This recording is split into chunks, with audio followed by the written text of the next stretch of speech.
Halo sobat, kembali lagi di channel kesayangan kita ini. Pada video kali ini, kita akan membahas mengenai pengertian bullish divergence dan bearish divergence cara trading.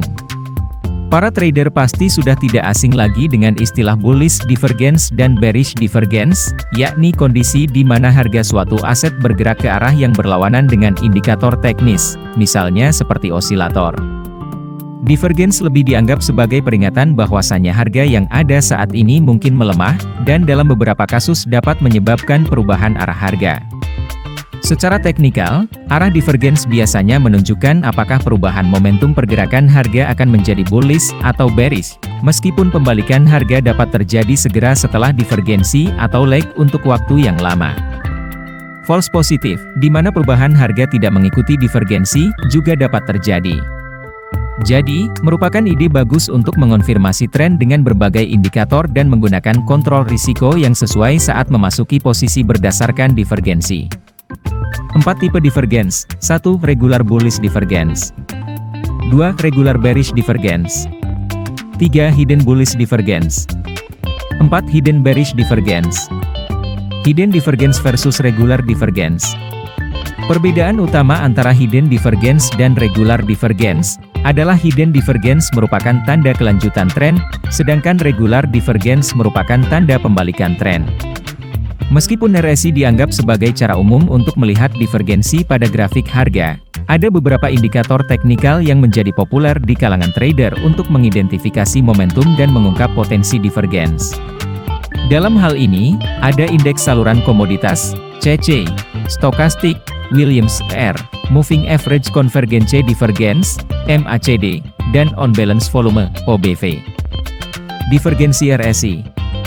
Relative Strength Index, RSI, mengukur besarnya perubahan harga baru-baru ini pada skala dari 0 hingga 100 untuk mengidentifikasi kapan pasar overbought atau oversold. Ketika garis RSI naik di atas 70 atau turun di bawah 30, pasar masing-masing diindikasikan sebagai overbought atau oversold. Keterbatasan hidden divergence.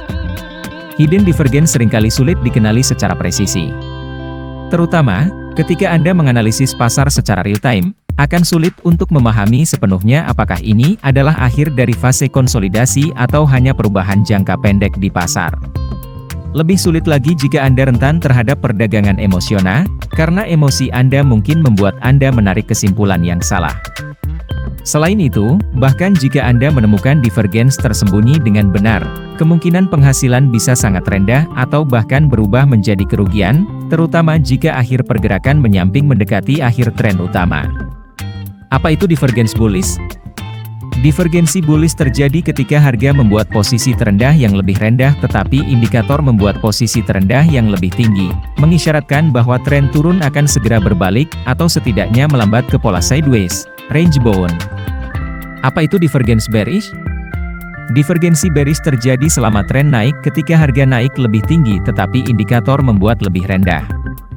Divergensi ini memberi sinyal bahwa harga kemungkinan besar akan berubah menjadi bearish dan mulai jatuh atau setidaknya berbalik ke samping. Bagaimana trade saat divergence? Karena divergensi terjadi sebelum pembalikan harga yang mereka prediksi, trader dapat menggunakan divergensi sebagai indikator utama. Divergence dapat memberi petunjuk kepada Anda bahwa pembalikan akan segera terjadi atau lari akan segera berakhir.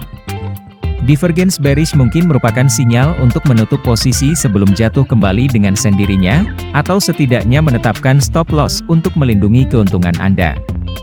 Sementara itu, divergence bullish mengindikasikan kemungkinan titik masuk bagi trader sebelum harga mulai naik. Mengenali divergence dapat membantu Anda menjual saat harga tinggi dan membeli rendah. Bagian terbaik?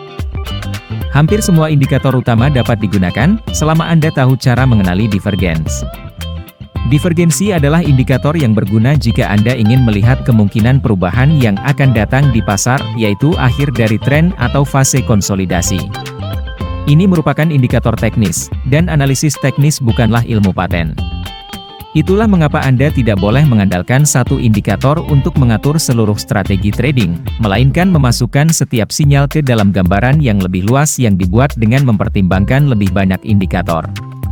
Nah itu dia sobat untuk update pembahasan kali ini, bagaimana pendapat kalian sobat?